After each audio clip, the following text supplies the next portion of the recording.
விஜய் ஒரு குற்றச்சாட்டு என்ன சொல்லலாமா, எல்லாரும் வந்து பார்த்தீங்கன்னா எம்ஜிஆர் ஆரம்பித்த அதிமுகவை தான் எடப்பாடி வச்சிருக்காரு, அதே போல் அண்ணா ஆரம்பித்த திமுகவை தான் இவர் திமுக வச்சிருக்காரு, இவர் ஸ்டாலின் வச்சிருக்காரு.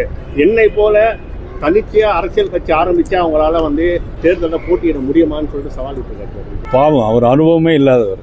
முதல்ல வீட்டிலேருந்து வெளியே வரணும். திரிஷாவிட்டிருந்து முதல்ல வெளியே வந்தால் தான் முதல்ல எல்லாமே நடக்க முடியும். இவர் அதாவது குடும்பத்தோடு நல்ல உறவு வைக்கணும், நல்ல தலைவர்கள் வழி நடத்தின இயக்கத்தை நல்ல முறையில் சொல்லணும். முதல்ல இதுல இருந்து வெளி வரணும். முதல்ல வீட்டுல இருந்து வெளி வந்தாதான் பதிவு பண்றாரு விஜய். வந்து அதான் விஜய்க்கு திமுக தான் போட்டி, மற்றவங்க எல்லாம் மக்களால் டெலிட் செய்யப்பட்டவங்க. கூட களத்துல வந்து திமுக மட்டும் தான் இருக்கு, அதனால நாங்க திமுக மட்டும் தான் பேசுவோம். மற்றவங்க எல்லாமே மக்களால் நிராகரிக்கப்பட்டவங்க. எலெக்ஷனு நான் சொல்றேன், ஒரு களத்துல ஒரு கவுன்சிலர் கூட இல்லாதவன், அதாவது கூரை ஏறி கோழி பிடிக்க முடியாதவன் வானம் ஏறி வைகுண்டம் போக முடியுமா? இதுதான் விஜய்க்கு பதில். கூரை ஏறி கோழி பிடிக்க முடியாதவன் வானம் ஏறி வைகுண்டம் போக முடியுமா? ஒரு காலம் முடியாது. 2 வருஷத்துல வந்துருச்சு எனக்கு அப்படின்றத சொல்றாரு சார். அனுபவத்துல பார்க்கணும். உங்களுக்கு சட்டியில் இருந்தால் தானே அகப்பையில் வரும். உங்களுக்கு இதெல்லாம் இப்படி சார் 32% வாக்கு இருக்குன்னு தான் ஒரு நடிகர்னால சொல்ல முடியுமா? முதல்ல குடும்பத்திலிருந்து வீட்டில இருந்து வெளியே வரணும் சார்.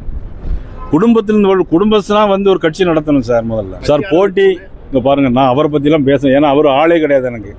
கூட்டமா இருக்கு சார். கூட்டம் இருந்தா என்ன சார்? ஓட்டு வேண்டாமா சார்? விஜயகாந்த் கூடாத கூட்டமா? ஓட்டு வேண்டாமா சார்? நம்பிக்கை நானும் இப்ப அங்க பாருங்க, நானும் அனுமதி ஆஞ்சநேயர் மாதிரி இந்த மலையை தாண்டுவேன்னு சொல்லலாம். நம்பிக்கை தான். முடியுமா சார்? அது எம்எல்ஏ சீட் கூட வெல்ல மாட்டாரு, ஒரு சீட்டு கூட ஜெயிக்க முடியாது. தனிப்பட்ட விமர்சனங்களை யாருமே தவிர்க்கிறோம். நண்பர் நயினாநாயகன் பொதுவாக அது மாதிரி பேசக்கூடியவர் இல்லை.